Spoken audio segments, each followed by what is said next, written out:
Ladies, gentlemen, and monsters of all ages, Monster Hunter Outlanders was announced late last year. It had a quick slew of reveals, and then went pretty quiet for quite a long time until suddenly announcing an appearance at Tokyo Game Show this year, and they have given us so much more information about the game, a proper trailer for it, as well as a straight-up stage presentation demo of proper gameplay in a solid block. So today I'm going to talk about what we've learned and show some of the gameplay that we got to see too.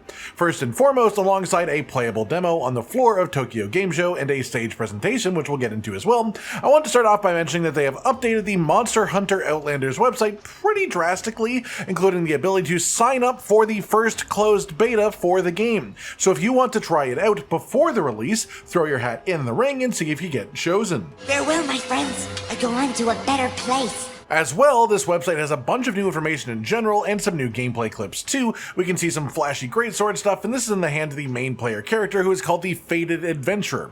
From what we know, the game will have one customizable main character that you create at the start that will be able to wield any and all of the different weapon types, and then aside from that, there is a gacha-like mechanic where there are named adventurers, which is the name for the hunters in this game, but these can only use one weapon type, but have special abilities to compensate for that in comparison to the main adventure.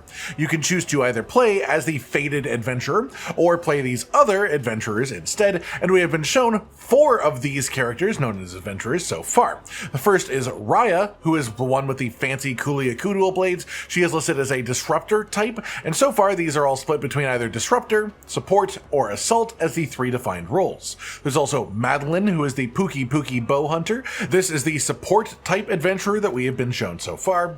Midori is a Rathian based longsword user, but with some very cool variations on typical Rathian equipment that I'm honestly a really big fan of, and this is the pure assault type adventurer. And then the final one is Pepe, the Palumu themed adventurer with a gigantic fluffy Palumu heavy boken on her back, and she is also a disruptor type. They also give us a bit more information about the buddies. The little monkey guy is called Rutiko, unique to this area, and they are a disruptor type ally that seems to be the main source of the buildings that you can create in and out of combat from the description of them. There's also Trillian, the singing bird, and we've seen this act almost like a hunting horn in gameplay, but now it is a confirmed support type, so that makes sense. And then of course we have the Palico, a classic Monster Hunter friend, who is the assault type buddy. That to say, before we continue, this will be a free-to-play game on the surface, and the non-player characters, the adventurers, are understood to be a gacha-type mechanic, meaning that you will have to pull for them randomly from a pool of those that are available. No real guarantee of getting the one that you want, and while there will be some level of pulls that we know will be available from a daily challenge system, generally speaking, this is also the main payment model for games of this style, so a big asterisk and warning right here that this may well be the case for this game. But what we've been told so far is that the developers are not decided on their monetization model at all, and will be making those types of decisions after seeing how players engage with the beta test and the actual gameplay. So I'm hopeful that the monetization will be lenient, but cautious that it might not be. And I think that's the best stance we can really take at the moment, and otherwise just try to take the game at face value for the gameplay itself. Moving on, I want to talk about the actual control scheme a bit from what we saw, as that will help understand how the game will feel to play for yourself. There is one main button for basic attack combos, and then some side buttons beside it for special skills. For the Fated Adventurer, the main character, these will likely just be part of what is the normal weapon moveset, maybe some extra tweaks, some fancy things like the big jumping greatsword slash, but for now, for the other adventurers, this is where they will make themselves differentiate from just being like the player character using the same weapon. They'll have unique skills that change things up a bit. Some of the adventurers also seem to have unique extra effects too, things like the Kuliaku dual blades adventure. Shout out to Gaijin Hunter, who actually went to Tokyo Game Show, played this character, and found out her quirks and shared them with the community. She has an adept evade mechanic that lets you do perfect evade through attacks to counter and deal damage with an attack that follows, as well as having essentially a version of the Divine Blessing skill that builds as she attacks the monster. So every time you hit the monster, your next bit of incoming damage gets reduced, which is a really fun themed mechanic for a dual blades user.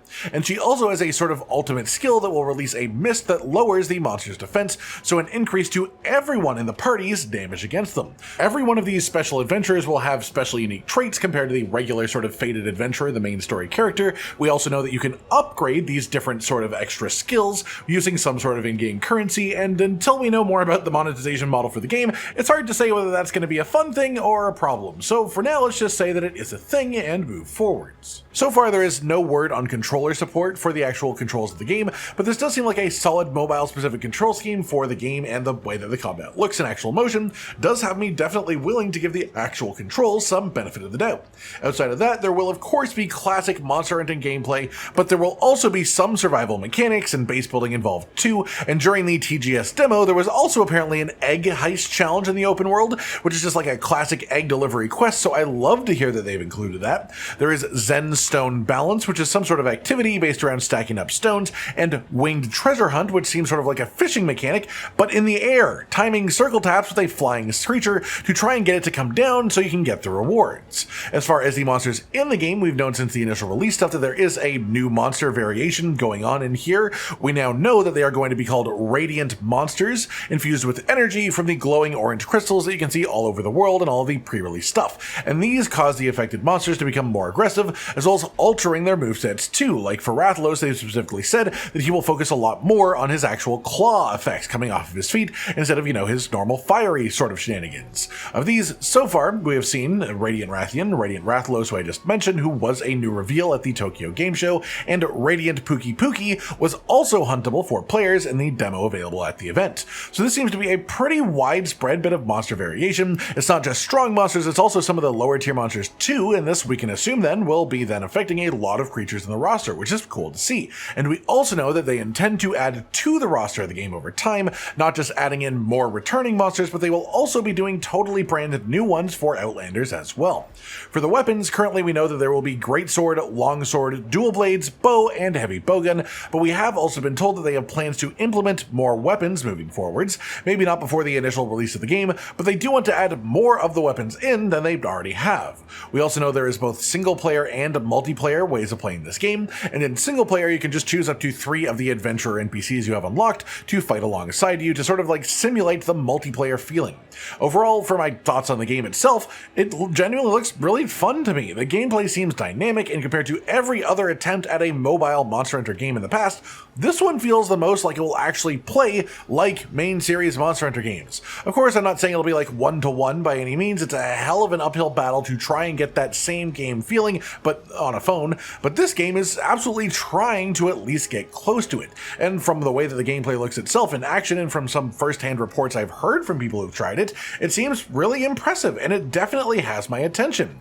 I would say on the whole, my hype for this game is growing every time I learn more about it. It looks more and more interesting every time, and they haven't done anything to turn me away from it quite yet. So essentially, I've signed up for the closed beta test. I hope that I get in to be able to try it for myself, and my current stance on the whole thing is that the game looks genuinely quite fun, with one big caveat that until we know the monetization model they're going to attach onto it, we can't really say whether it will be a good game or not on release, whether it will be something that's recommendable. The monetization model is such a big deal for something like this, and it could take it from a fun thing that I think every Monster Hunter player might enjoy into being something that I don't want to engage with or recommend to others at all. So it's a bit of in limbo until that part is decided, but until we reach that point where we actually know for sure what's going on with that, the best we can do is just take the gameplay and information that we're given and form our opinions based on that. And my personal opinion is that so far, it just looks like fun Monster Hunter gameplay.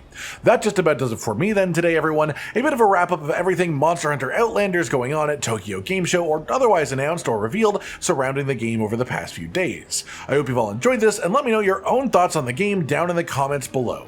Like if you liked the video, subscribe to the notification bell for more, and most importantly, ladies and gentlemen, until next time, stay sweet.